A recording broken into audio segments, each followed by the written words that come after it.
De volgende spreker studeerde aan de ULB en promoveerde aan de VUB. Sinds 2004 is ze docent Nederlandse taal en taalkunde aan de Universiteit van Namen. Talen en meertaligheid in de Belgische communautaire context is de rode draad in haar onderzoek. Ze doctoreerde op de vraag waarom leren Franstalige kinderen zo moeilijk Nederlands en waarom leren Nederlandstaligen steeds minder graag Frans. In haar vrije tijd werkt ze mee met TIBEM, tweetaligheid in beweging, bilinguisme en mouvement, een beweging die meertalig onderwijs in België promoot. De titel van haar presentatie, De Beaux-Artisation in Brussel, heibel rond talengemeenschap of taallandschap. Dames en heren, geef ze een warm applaus. Laurence Mettewie.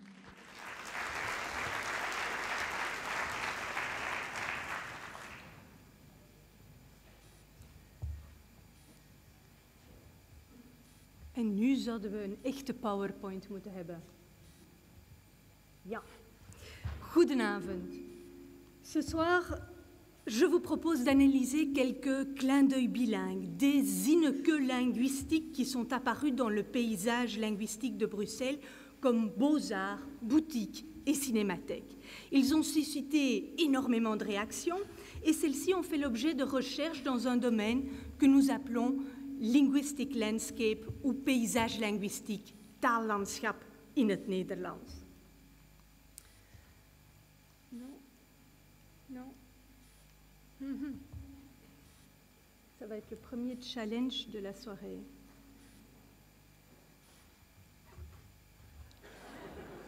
Ja. Alors, qu'est-ce que le paysage linguistique? Wat studeert taallandschap? Wel, alle zichtbare tekst in de openbare ruimte. Van straatnamen en verkeersborden. Ja, dat wordt moeilijk.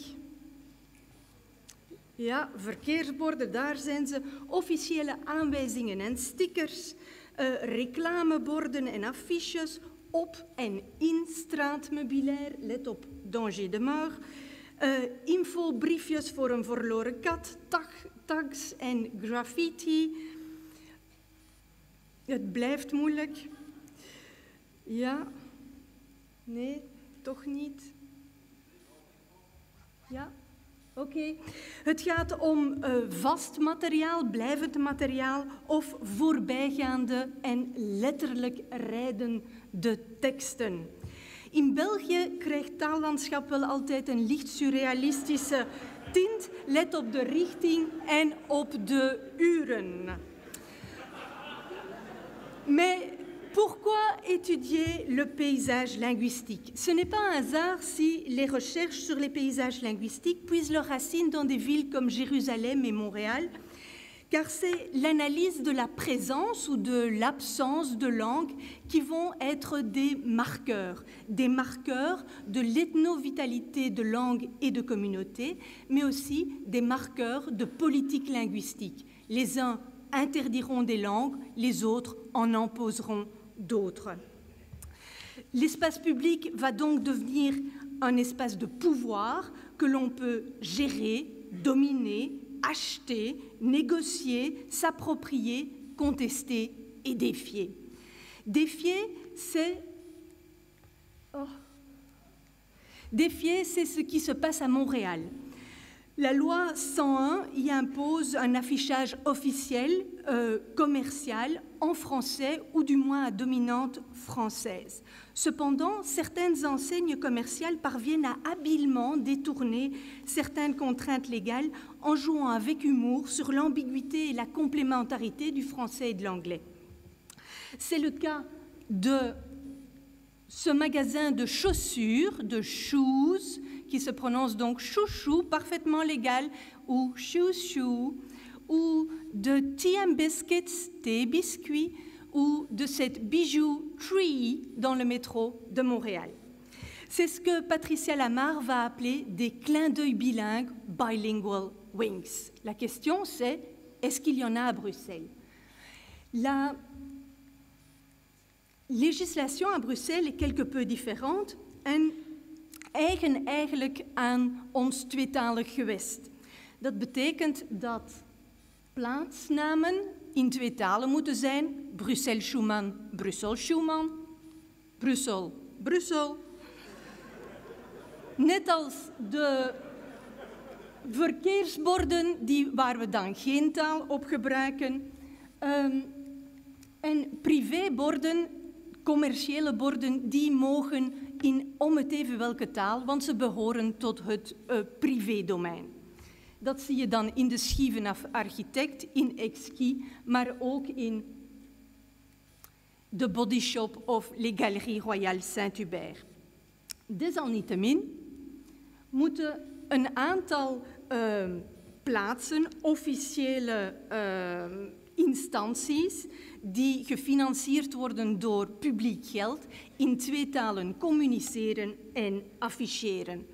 En daar ontstaat net ruimte om met die wetgeving te spelen, om net iets anders te doen. En het is het geval van Beaux-Arts, Boutique en Cinémathèque.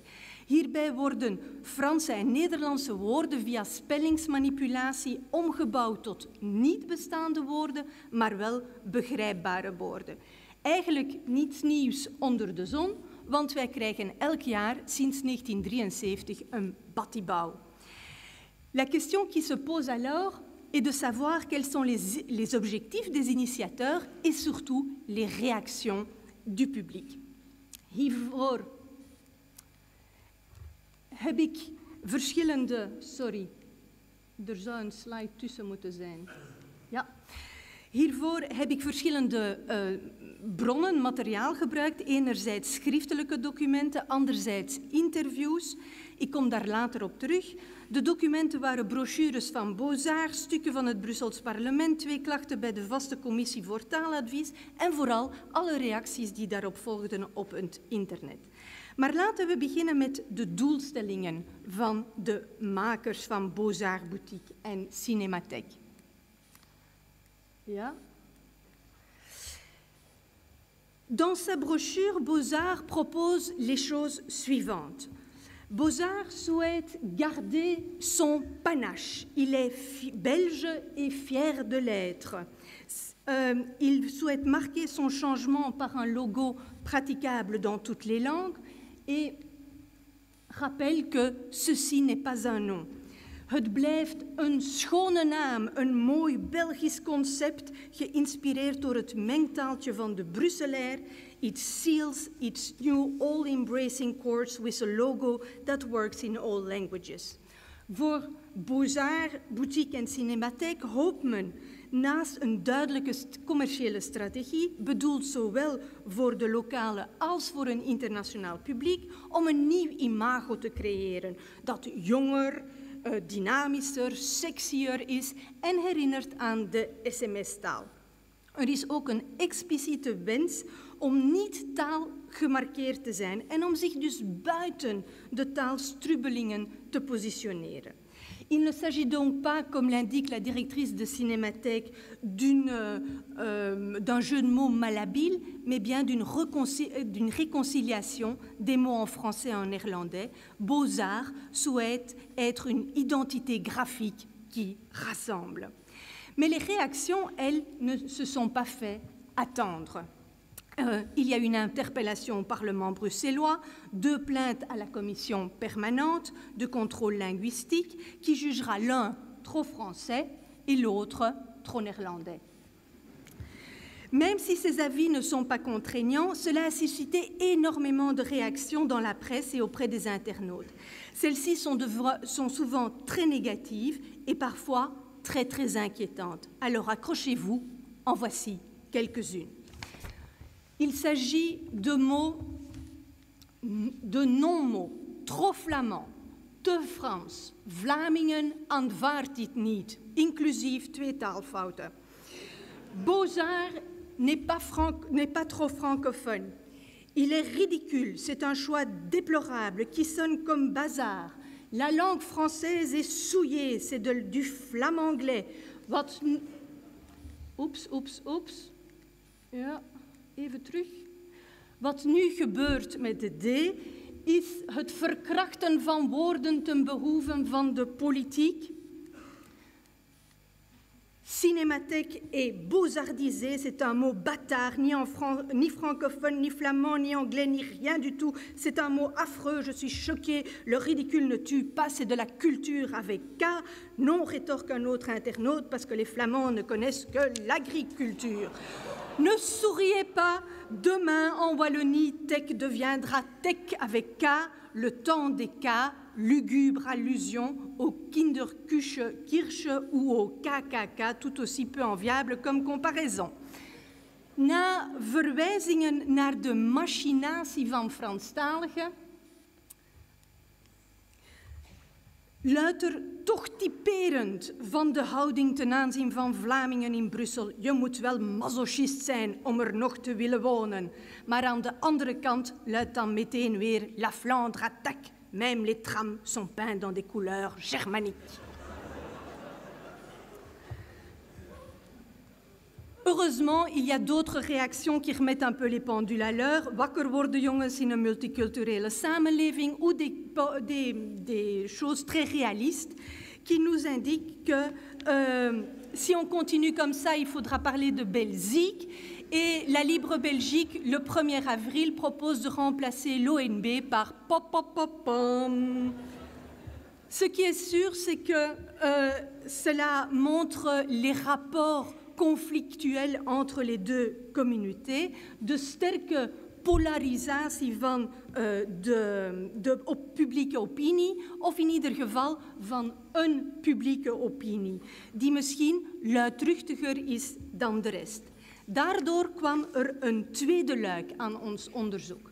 We zijn gewoon in hartje Brussel mensen gaan interviewen. Het waren 2 Duitsstalige Erasmus-studenten die dus niet verdacht konden worden van Frans of Nederlandstalig te zijn en heel veel extra info kregen van weet je wel hoe het hier functioneert. Nu, buiten een paar misvattingen zoals Beaux-Arts, c'est une boîte de nuit un peu plus loin. Of Beaux-Arts, c'est la propriété des Flamands, c'est pour ça que c'est Beaux-Arts. Hadden de mensen een heel duidelijk idee van wat, hoe en vooral waarom. Naast een aantal marketingtechnieken zeiden de mensen vooral dat het typisch was voor België of Brussel. C'est Bruxelles, c'est bilingue, c'est pour faire moderne et multiculturel.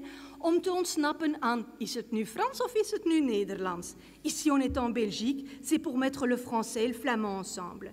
En een enkeling wees op het feit dat Beaux-Arts er was om kunst dichter bij de mensen te brengen.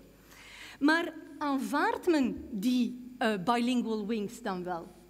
Wel, uit deze tabel blijkt dat er eigenlijk een heel kleine minderheid is, vooral ouderen, die de benamingen niet kunnen waarderen. De jongeren zijn vrij onverschillig en de groep 20-55 zijn expliciet positief. Een aantal reacties, negatieve reacties waren c'est décadent, stupide, ridicule ou encore la jeunesse ne connaîtra plus l'orthographe. Parmi les indifférents, on aura dat maakt niet veel uit, c'est pas dérangeant, je suis belge moi. Je vais juste acheter une carte de tram, je ne regarde pas le nom.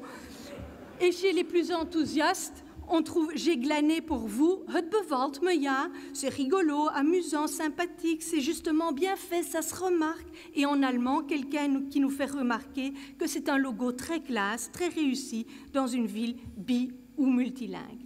Beaux-Arts, bazar, zegt iemand, maar in een bazaar kan je heel mooie dingen vinden. Que retenir de l'analyse de ces clins d'œil bilingues? Eh bien, j'espère vous avoir montré qu'il y a des échos bien différents entre ce qui s'écrit sur Bruxelles et ce qu'on s'écrit sur Bruxelles et ce que l'on pense, dit et vit à Bruxelles. Ziet men niet soms onterecht taalproblemen waar er eigenlijk geen problemen zijn? Punt 2. Le paysage linguistique n'est pas seulement un espace de conflit, mais peut aussi et peut-être surtout être un espace de compromis. Troisièmement, wat ooit vervloekt en verwenst en gevreesd werd, werd op een paar jaar tijd breed aanvaard als typisch Belgisch, Brussels en hip, trendy. Et enfin, qu'à l'heure où est mis à mal le financement d'institutions culturelles fédérales qui permettraient justement de jeter des ponts entre langues et communautés, il est peut-être bon de rappeler que twee- en meertaligheid wordt gewaardeerd door de mensen in Brussel als bron en van creativiteit en van identiteit. Parce que le bilinguisme à Bruxelles, c'est un matériau durable, à haute valeur ajoutée, parce que Bruxelles reste incontestablement tout à fait Brussels issues. Merci beaucoup et une fine soirée.